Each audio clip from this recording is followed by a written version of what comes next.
There's a lot of talk these days about how anxious, lonely, stressed, depressed, mentally ill we are. In fact, the number of prescriptions of antidepressants has doubled in Australia in the last 10 years, which I think says something. And I've just come off a group call in my course, Interpersonal Group Development, where we've been exploring topics around intimacy and connection and healing and being and meaning and what it is to be human. And one of the things that I've noticed that's gone along with this experience is this running away from ourselves. And we do this in so many different ways. We do it through scrolling on social media all the time, through buying something else, through some sort of addiction or addictive or compulsive tendency. And I define that as trying to do something outside of myself in the hope that it's going to change how I feel inside. And part of the reason why there's this feeling inside, I believe, is because we are disconnected from ourselves, because many of us don't really know who we are and we're scared to find out. And I was thinking about, ultimately, this is what we all want, right? We all just want to feel good and feel okay with who we are on the inside. And I'm not a Christian, and but I adore reading widely philosophical texts, religious and spiritual texts, and it got me thinking about the kingdom of heaven is within, about what Jesus said. This is our experience of feeling enlivened, connected, joyful, passionate. These things live inside of us. And yet most of us don't spend much time connected intimately with our own inner world.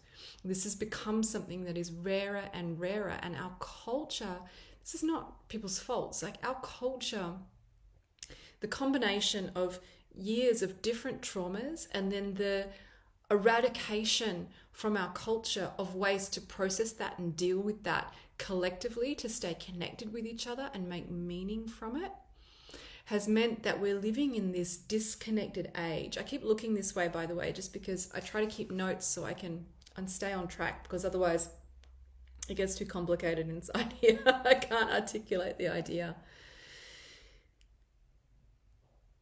I want to say this as a comfort, that the difficult psychological work of getting to know yourself can actually be the way through. So many people who come to work with me might find that there are some barriers and obstacles, or work with any therapist or any coach, that there are some barriers and obstacles when you first start to be willing to take your attention off the things outside of yourself, other people, other things, and start bringing them in to those two key areas that I really work with somatic work: the body sensations, the emotions and the feelings, and of course the thoughts that go with that.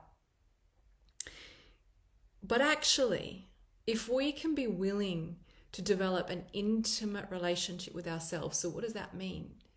I love that play with that word. I can't remember the first time I heard this, but that intimacy was into me you see. Can you see inside yourself? Can you see who you really are?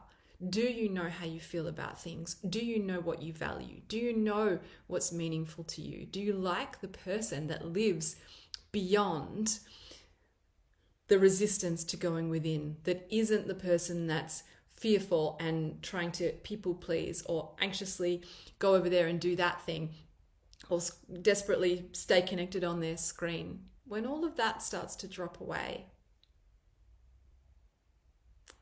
we fear it. And yet, the most comfort is to be found in the capacity to be comfortable with oneself, with your own inner world. We've lost touch with this because we have a culture that doesn't let us feel. And I believe this is related to the mechanistic kind of direction that our culture has gone in over the last X number of years. I don't know how long. My history is terrible. Geography and history, not my areas. But we have become stuck in a culture that's getting us thinking like we're machines. And so it doesn't really matter how I feel. It matters, can I show up and do this thing? Can I be productive? Can I participate in the machinery, in the mechanistic experience of culture and society? And yet, what this has led to is not feeling better, but feeling way, way worse.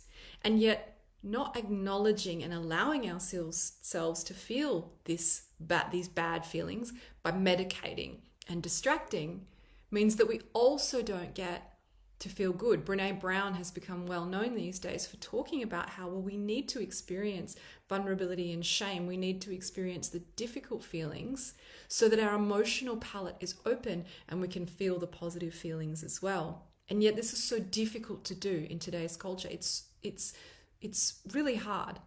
It's really hard to do it with another.